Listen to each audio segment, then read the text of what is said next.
90 करोड़ लोग एक बार हिंदू होने के तो अपना परिचय दें कि हम हिंदू हैं।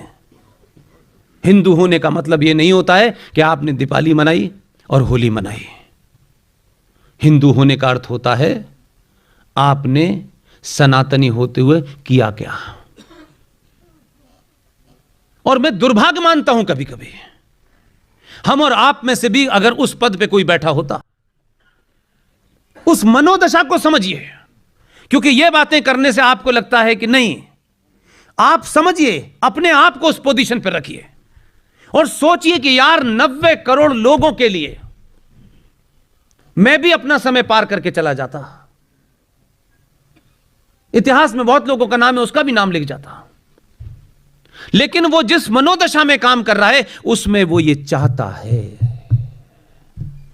वो चाहता है कि 90 करोड़ लोग रोज नई मांग करें ऐसी कि भारत को हिंदू राष्ट्र घोषित करो और सड़कों पे निकल पे करें, पूरी दुनिया देखे कि भारत के 90 करोड़ चाहते क्या हैं। घर में लेट करके चाहने से कुछ नहीं होगा। आपने दबाव बनाया, इसीलिए अयोध्या भी हुई और अब काशी भी उसी रास्ते पे चल पड़ा है। वो अपनों से चाहता है कि मेरे लिए चिल्लाओ सड़कों पे खड़े होकर के, मांग तो करो कम से कम। जो लोग नाजायज बातों की मांगे कर रहे हैं वो दबाव में ले रहे हैं, आप जायज मांग तो करिए, आप पे लाठीचार्ज नहीं होगा। क्या नहीं लगता आपको? उसको दुनिया के हजारों लाखों लोगों, संस्थाओं, संगठनों के सामने कहां कहां क्या क्या करना होता होगा। इसलिए वो चाहता है कि इस देश में अगर 90 करोड़ लोगों में से 5 करोड़ सनातनी 1 महीने का व्रत रख करके दिल्ली में बैठ जाएं, जितने कानून बने हैं 24 घंटे में निरस्त हो जाएंगे। अपने ऊपर थोड़ा एहसास करिए, सरकार बनाइए, सरकार पे दबाव डालिए, उसे डराइए, गिराइए मत। ये जो हमें बीमारी होती है कि देखिए हमारा काम नहीं, इन्हें हटा देते हैं, फिर क्या करते हैं? फिर उन्हें लाएंगे जो आलू से सोना बना रहे हैं। किन्हें लाएंगे? उनके पोस्टर लगे थे जब मैं आपके शहर में आया, अब वो नई आई हैं, वो कहती हैं मैं इंदिरा गांधी जैसी हूं क्योंकि नाक मेरी ऐसी है। उनके विज्ञापन में मैंने देखा हम फ्री बस चलाएंगे। 70 सालों में लोगों की हालत कर दी कि बस से उतर ही नहीं पा रहे। वो अभी भी हमें फ्री में ले जा रही है बस में, कार हमारे लिए नहीं है, कार में तो वो जाएंगे वाड्रा साहब। और ऐसे लोग खुल के मूर्ख बना रहे हैं आपको, और आप कह रहे हैं देखो ये इंदिरा जैसी दिखती है, तो क्या करें? इंदिरा जैसी दिखती है तो हम अपने नैरेटिव को नहीं समझना चाहते। आप सोचिए कि आप किस कंफ्यूजन में रहना चाहते हैं, किस डर में रहना चाहते हैं, किससे अनुमोदन कराना चाहते हैं। शिया आज भी 2021 में भी मुहर्रम ऑब्जर्व करते हैं।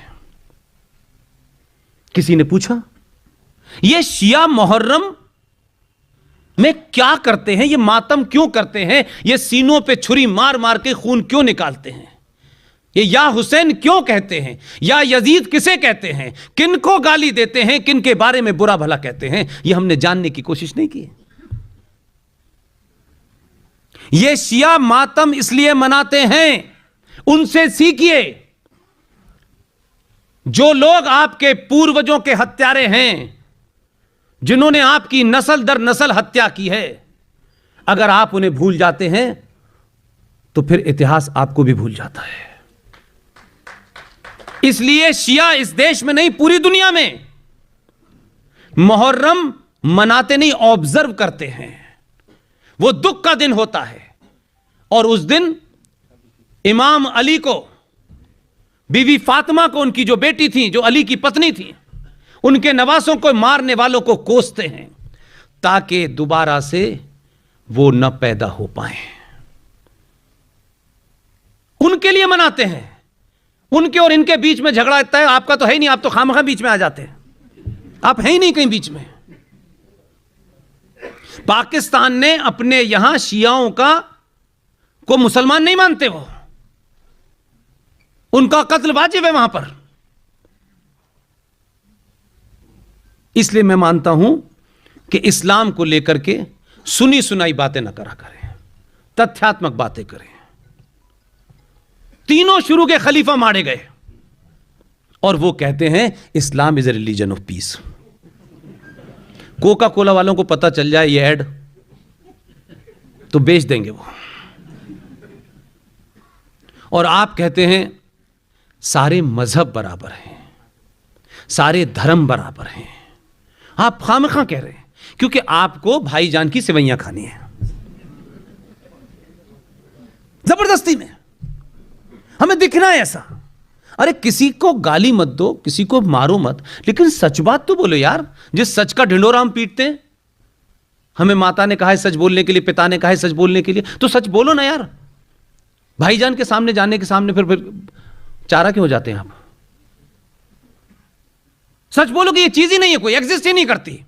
Islam is a political ideology to capture power, nothing more than that.